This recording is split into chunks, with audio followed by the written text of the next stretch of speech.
All right, so on the last video, we ended it talking about some of the hormones of pregnancy.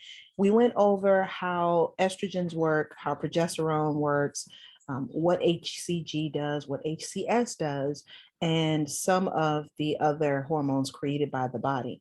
So let's continue with that discussion so that we can know more about which hormones actually work during pregnancy.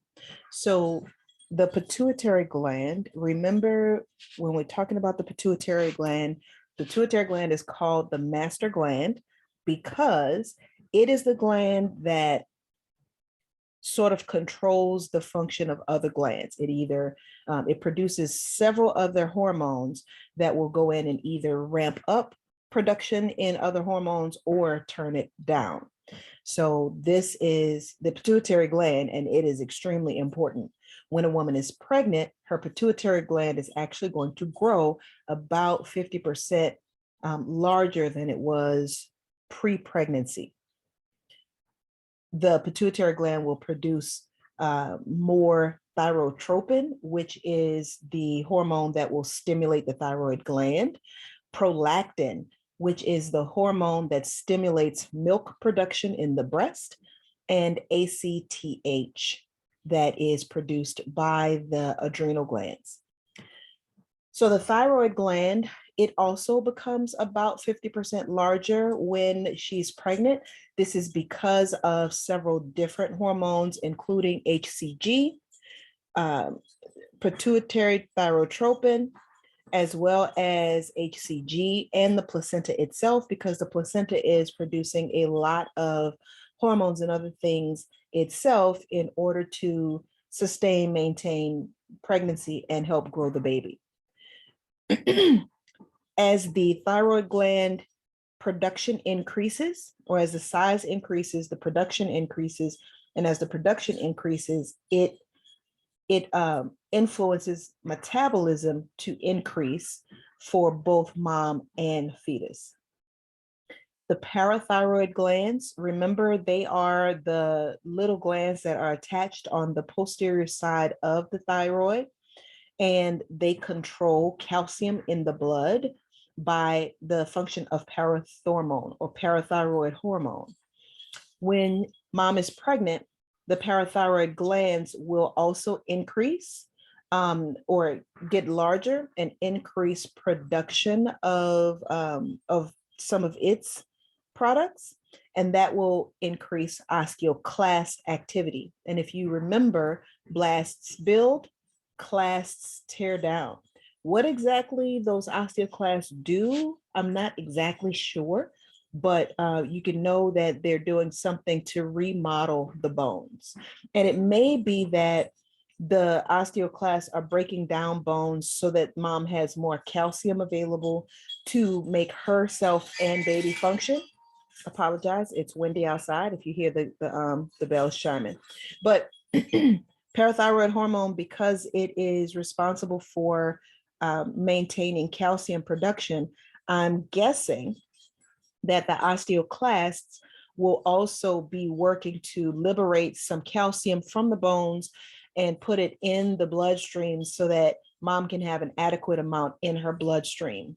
This is a real good reason for making sure that mom has adequate nutrition, where she's getting adequate calcium and other nutrients from her diet, so that she doesn't lose bone density while she's pregnant, because many women will tend to lose the stability of their bodily structure because you have to feed baby nutrients. And so calcium from the bones, I've heard of women losing their teeth when they're pregnant, and I'm assuming that's because the body needs some of the nutrients that hold teeth together, and if she's not eating it, then the body's going to get it from where, in those places that it's stored. So make sure that when you are pregnant, ladies and fellas, if you get someone pregnant, make sure that they're eating good nutrient dense food to make sure that they have adequate nutrition on board, so that they don't start to lose bone density, lose teeth, lose hair, etc. So ACTH again is the hormone produced by the adrenal glands. And what it does is it stimulates glucocorticoid secretion. What this does is it helps the body to produce proteins. So this mobilizes amino acids in the body so that fetal protein synthesis can occur. Aldosterone is also important. We talked about aldosterone in the urinary system. As aldosterone levels increase, it will promote fluid retention in mom, which will increase mom's blood volume. So because she is not urinating out as much fluid, that fluid stays in the bloodstream and her blood volume will increase. I think it's like about half. We should be able to find that information later on in the PowerPoint. But that is what aldosterone does. Then you have relaxin. Relaxin is produced by the corpus luteum. Remember, that is part of the ovary. It is what is left when the ova or egg, ovum is another name for egg. When the ova is released, you have that follicle that's left. It becomes the corpus luteum and it starts to produce hormones. And then you have the placenta that also produces hormones. So relaxin is produced by both of these. What relaxin does is it helps the progesterone stimulate an increase of these decidual cells, right? So it synergizes progesterone so that it will stimulate the increased number of decidual cells. Relaxin will also promote growth of the blood vessels in the uterus so that baby has more nutrients as it gets bigger, as it starts to grow.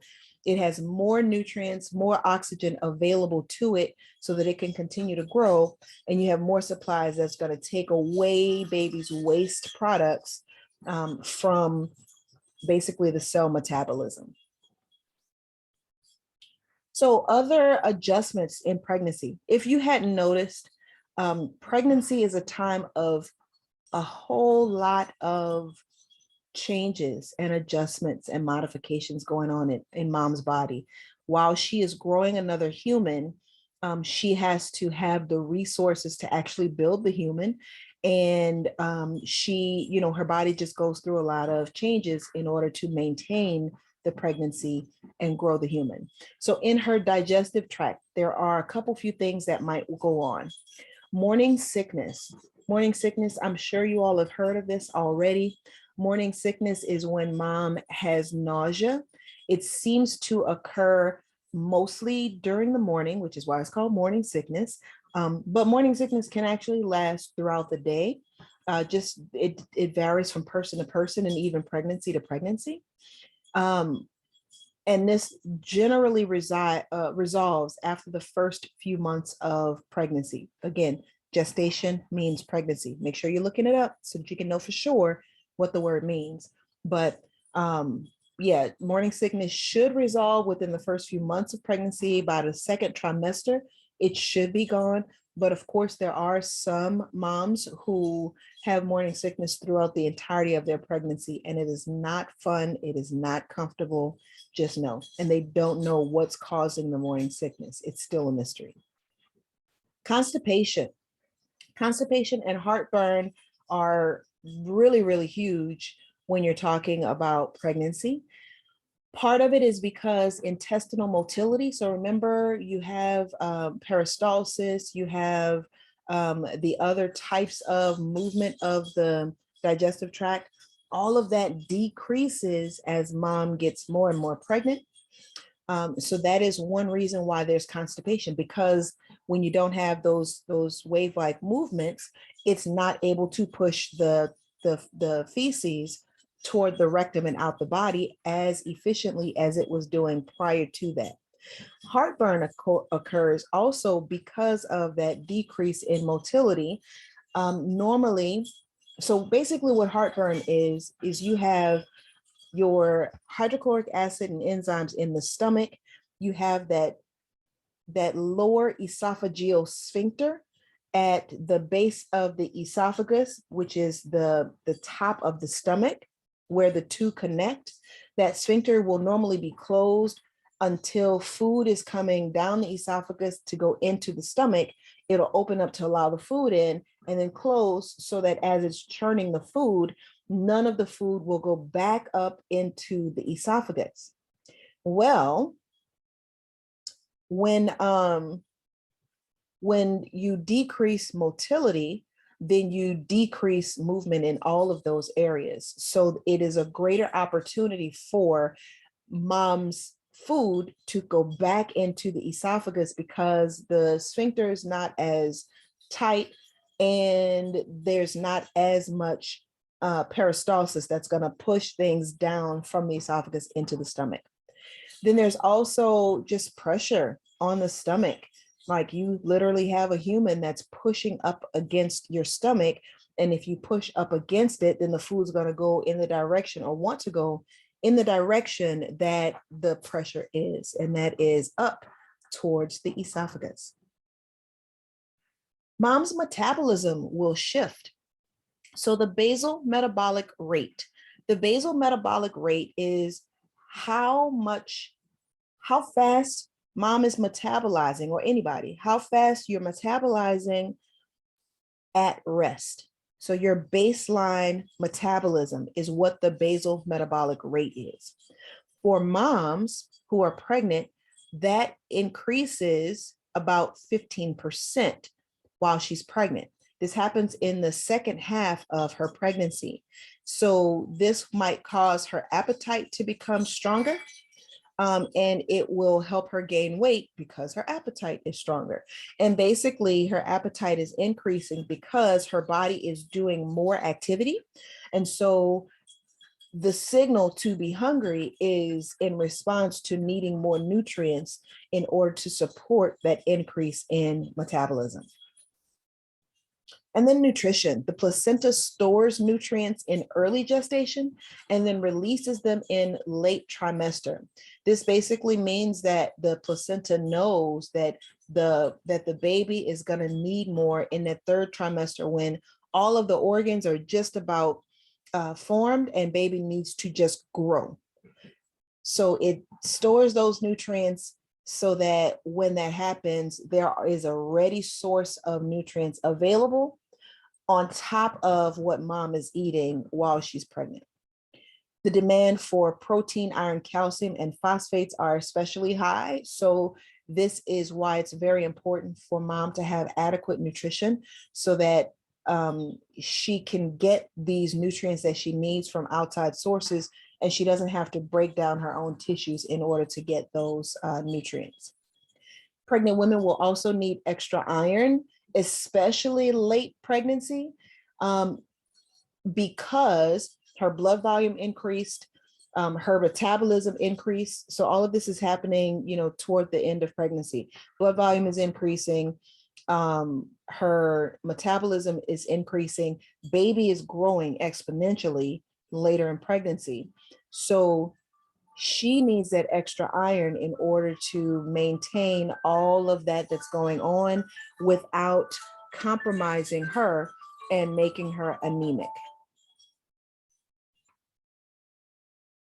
So if mom already had a problem with anemia, then she's going to have to take extra precautions to take care of it early in pregnancy so that late in pregnancy, she does not become severely anemic and jeopardize her health as well as the baby's health. Vitamin K. Vitamin K is a nutrient that is given late in pregnancy. It's also given to newborns when they are first born. And the reason why it's given is to help promote prothrombin synthesis.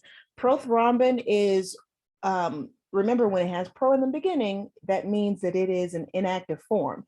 Thrombin is necessary in the clotting cascade. So in order to help the blood clot properly, thrombin has a certain task. So they give vitamin K to newborns in order to help the baby not hemorrhage right after they are born. So it is more of a precautionary, nutrient that's given to make sure that baby is going to be okay and not bleed out for whatever reason.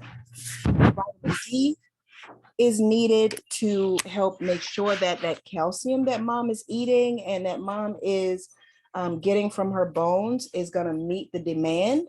So sidebar, remember that all of your nutrients work synergistically with one another. So when we end up just taking one nutrient, oftentimes if there's not other nutrients going along with it, then it's not going to be as helpful because there's not the synergy going on that your body actually needs. And this is one of those cases of that synergy. So vitamin D helps calcium absorption. It helps us keep the proper amount of calcium in our bloodstream. So mom might need to be supplemented with vitamin D.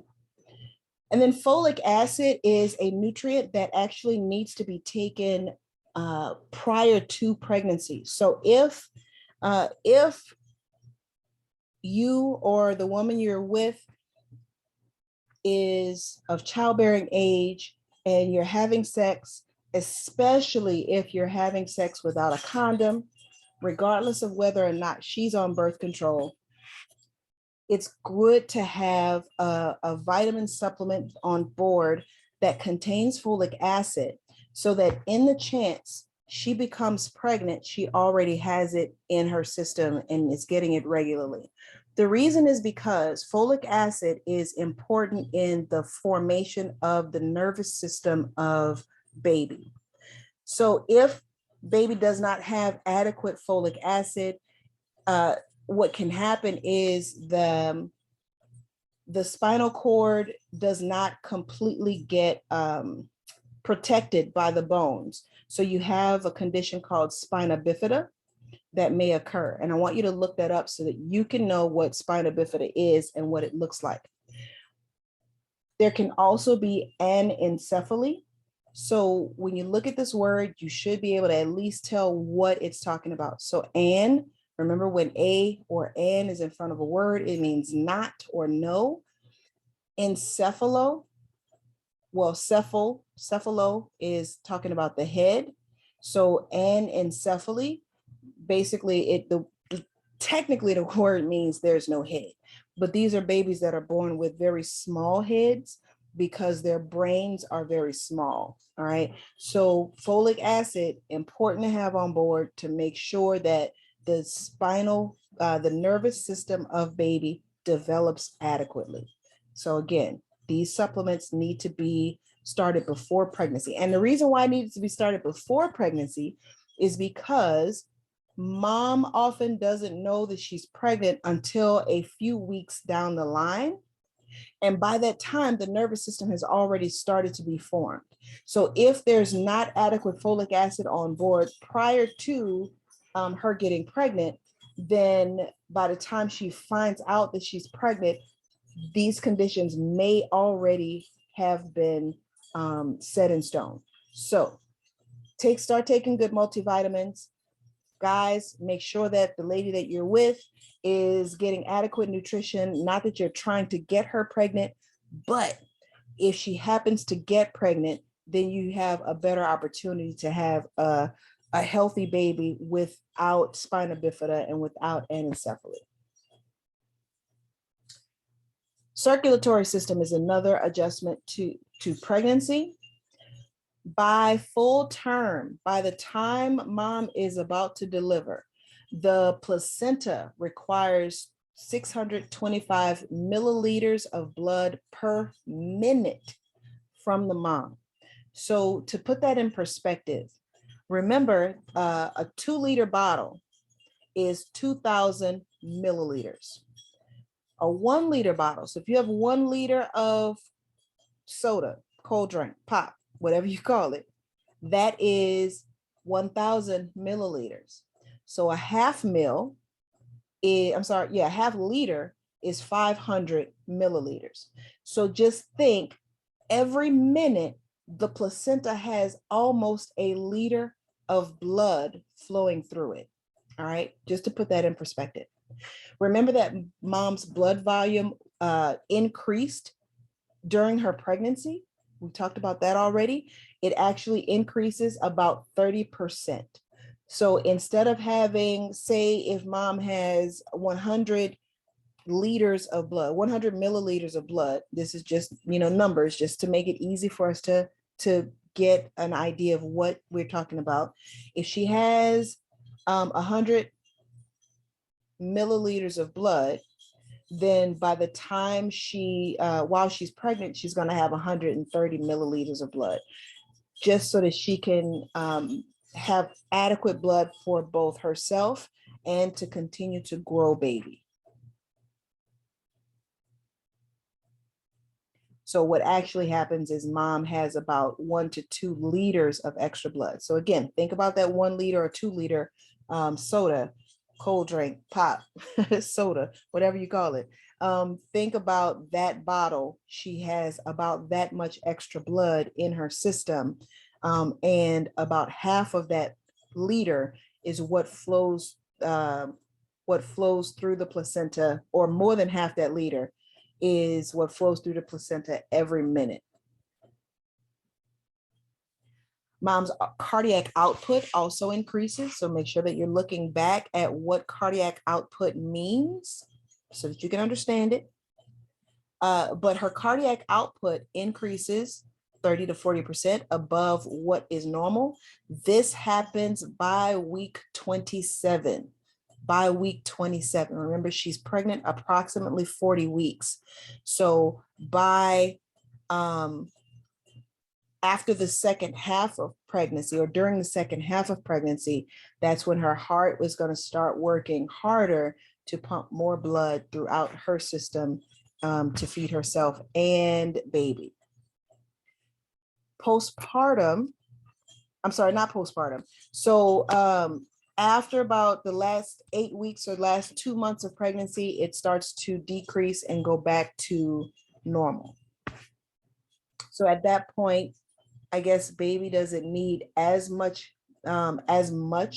because toward the latter half or the latter part of baby's development, this is mostly baby just growing.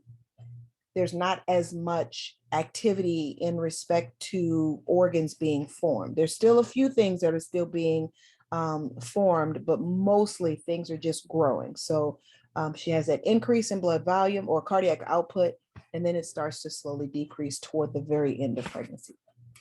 The pregnant uterus will put pressure on the large veins or the large blood vessels in the pelvis. Remember, you have this human that has a weight. The placenta has a weight, and her ligaments are not necessarily going to hold all that up. It's not going to hold all of it up completely. So when baby is there, sometimes it will settle on those vessels that run to the legs. And because of that, these are the vessels that go not only to the leg, but also to the colon and small intestines. So this is why it results in both hemorrhoids, varicose veins, and edema. So hemorrhoids, because not only do you have the pressure of the baby not allowing the blood to flow as well, but you also have that decrease in peristalsis or the GI motility. So it's harder for mom to actually poop. And when that happens, especially if she strains, then that will increase the opportunity for her to develop hemorrhoids. Varicose veins are basically a condition where the superficial blood vessels in the legs will start to enlarge and engorge with blood, and you can actually start to see those blood vessels. And so when part of that is because you're not able to get as much venous return from the legs through the rest of the body, and it sort of sits there, those vessels can become weaker and weaker, and then they may not hold their shape, and then you can start to see them just with the naked eye. And edema of the feet, remember, edema is fluid retention, so that fluid is not being picked back up through the circulatory system or through the lymphatic system. So it just kind of pulls in the tissues. And because of gravity, that edema will go further and further down into the body and settle in the lowest point in the body, which happens to be the feet. So this is what a full-term pregnancy looks like. So in case you've never seen or even conceptualized how much space baby takes up in mom's belly, this is what it looks like. So you can see, again, this is full term. So baby has been there for close to 40 weeks. You have baby, you have the placenta that has grown with the baby. I'm sorry, not the placenta, the uterus that has grown with the baby. Remember that uterus was pretty small. It was the size of a fist or smaller, and now it's grown to the entirety of the abdomen. So because baby is now taking up space in the abdomen, the large intestines, the small intestines, all of these things are squished out of the way. This is the omentum. So remember that the omentum is that flap of tissue that sits like an apron over the intestines, and it usually sits as a flap over this entire abdominal area, over the intestines in the abdomen.